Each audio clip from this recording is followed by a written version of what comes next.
स्थानिक जे काही लोक आहेत त्यांच्यामध्ये थोड्या अडचणीचा आहे, संवाद नाही त्यांच्यामध्ये. कुणाला वाटतं योजना चांगलीच झाली नाही, DPR जो जुना झालेला तो काय परिपूर्ण नाही. शेवगाव पाथर्डीकरांना कधीपर्यंत दिलासा मिळेल? हे खरं तर योजना मंजूर झाल्यानंतर 2 वर्षामध्ये ती होणं अपेक्षित असतं, परंतु काही अडीअडचणी आल्या किंवा सरकारच्या माध्यमातून फंडिंग वेळेवर झालं नाही तर त्याला डिले होऊ शकतो. निवडणुकीमध्ये कौल दिलेला आहे, त्याचा आदर राखून कुणाची अडवणूक न करता या ठिकाणी लोकांचे काम करणं अपेक्षित, तो कुठल्याही पक्षाचं असो. शेवगाव पाथर्डी मतदारसंघाच्या आमदार मोनिकाताई राजळे आपल्यासोबत आहे. ताई, मतदारसंघातील पाणी प्रश्नाबाबत सातत्याने ओरड तयार होती. नेमकं ते पाणी योजना नेमकं कुठं अडलेली आहे किंवा त्यात सध्या काय प्रोसेस आहे?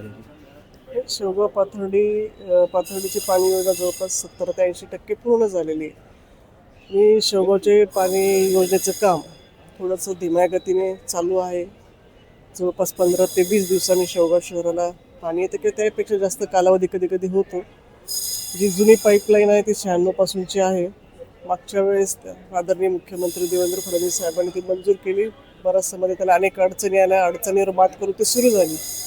परंतु आता शहरामध्ये नगरपालिकेच्या निवडणुका आल्यानंतर सत्तांतर झालं आणि त्या ठिकाणी 3 पक्षाचं नगरसेवक निवडून आले. नगराध्यक्ष वेगळ्या विचारांचा आहे.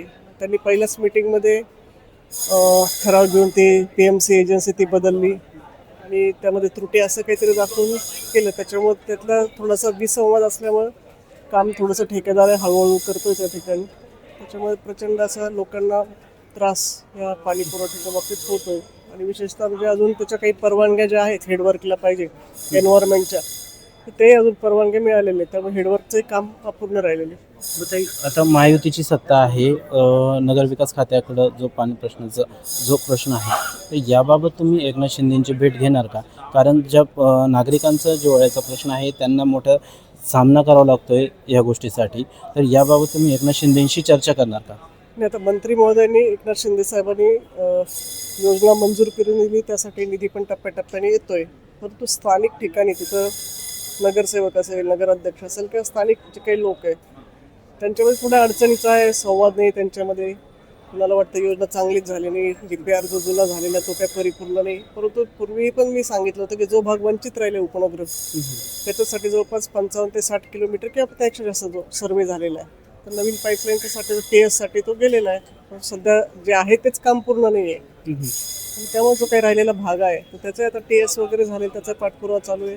कालच आम्ही शिंदे साहेबांना भेट घेतलं, पण ते आजारी असल्या भेटू शकले नाही. परंतु आहे आमचा पाठपुरावा चालू आहे. कधीपर्यंत पाणी पुरवठ्याची योजना पूर्ण होण्याची अपेक्षा आहे किंवा शेवगाव पाथर्डीकरांना कधीपर्यंत दिलासा मिळेल? हे खरं तर योजना मंजूर झाल्यानंतर 2 वर्षामध्ये ती होणं अपेक्षित असतं, परंतु काही अडीअडचणी आल्या किंवा सरकारच्या माध्यमातून फंडिंग वेळेवर झालं नाही तर त्याला डिले होऊ शकतो. आता पाथर्डीची होईल लवकर, 6 महिन्यामध्ये पूर्ण होईल. आता नळ कनेक्शन देण्याचं वगैरे चालू, काही टाक्यांचा पाणी देतोय. शेवगावच्या कामाला गतीने आहे, त्याच्यामुळे माहीत नाही आता त्याचं उत्तर नगरपालिकाच देऊ शकेल. मी माझं लोकप्रतिनिधीतून काम केलंय आणि अजूनही ते काम अधिक गतीने व्हावयासाठी आमचा प्रयत्न चालू आहे. शेवटचा आठवडा राहिलेला आहे पावसाळी अधिवेशनाचा. येणाऱ्या पुढील हप्त्यामध्ये मतदारसंघातले कुठले असे महत्त्वाचे प्रश्न असणार आहे किंवा लक्षवेधी असणार आहे त्याबाबत तुम्ही विधानसभेमध्ये आवाज उठवणार? आमचं शेवगाव तालुक्यातलं जे 22 गाव आहे ज्याचं पुनर्वसन झालं ते जायकवाडीच्या बॅकवॉटरला आहे. तिथं पूर्वी धरण झाल्यावर काही क्षेत्र शेतकऱ्यांचं जमीन संपादित झालेली नव्हती. तर ह्या वर्षी म्हणजे गेल्या 4-5 वर्षात हे धरण जवळपास 4 वेळेस भरलं. त्या फुगवट्यामुळे जे पाणी येतं त्यामुळे शेतकऱ्यांच्या पिकांचं नुकसान होतं किंवा त्याला मोबदला मिळत नाही. आणि म्हणून त्या शेतकऱ्यांची मागणी आहे की आमची ही जमीन संपादित करून आम्हाला त्याचा मोबदला दिला पाहिजे. त्यासाठी आता कालच्या औचित्याच्या मुद्द्याद्वारे मी हा प्रश्न या ठिकाणी मांडला होता. काही विकासाचे काम आहेत तर तेही या ठिकाणी दिलेले आहेत. आपण बघितलं तर शहरातील मुख्य रस्त्यांचा प्रश्न आजही सोडवला गेलेला नाही आहे. शेवगाव शहरातील जे रस्ते आहेत ते त्याची दुरावस्था झालेली आहे आणि आता पावसाळ्याचे दिवस सुरू आहे. तर एकंदरीत लोकप्रतिनिधी म्हणून त्याचा काय पाठपुरावा करणार किंवा कधीपर्यंत ते होऊ शकेल? हे शेवगाव शहरातून जो जाणारा पैठण तिसगाव रस्त्याचं काम चालू आहे. नेमकं शहरामध्ये साईड गटारचं मधले अतिक्रमणही त्या ठिकाणी काढली. अंतर्गत जे रस्ते आहेत त्याचंही मागच्या काळात मोठ्या प्रमाणात निधी नगरविकासकडून मिळाला होता, परंतु गेल्या 1.5-2 वर्षामध्ये नगरविकासचा निधी आला नाही. फक्त DPDCच्या माध्यमातून जो निधी आला त्याची कामं काही प्रमाणात चालू आहे. परंतु निश्चित आहे की शेवगावचा अनुशेष खूप मोठा आहे.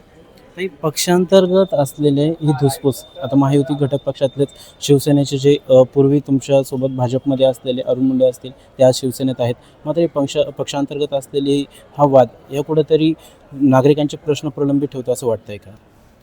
निश्चित जो शेवटी लोकांनी जो काही निवाडा केलेला आहे किंवा लोकांनी जो निवडणुकीमध्ये कौल दिलेला आहे त्याचा आदर राखून कुणाची अडवणूक न करता या ठिकाणी लोकांचे काम करणं अपेक्षित आहे, कुठल्याही पक्षाचं असो. परंतु शेवगावमध्ये ती भूमिका नाही आहे. त्या ठिकाणी पक्षीय दृष्टिकोन ठेवून काही नगरसेवकांना काम द्यायचे, काही नाही द्यायचं नाही, काहींना जाणीवपूर्वक त्रास द्यायचा, हे प्रकार सुरू आहेत शेवगावमध्ये. पण आता याबाबत तुम्ही वरिष्ठांशी काही चर्चा करणार, कारण प्रश्न सोडवले गेले पाहिजे जनतेचे, हा प्रमुख मुद्दा. नाही, हा स्थानिक पातळीचा विषय आहे. विकास कामामध्ये शेवटी नगराध्यक्ष कुठल्याही पक्षाचा असल्यानंतर तो तिथला प्रमुख असतो शहराचा.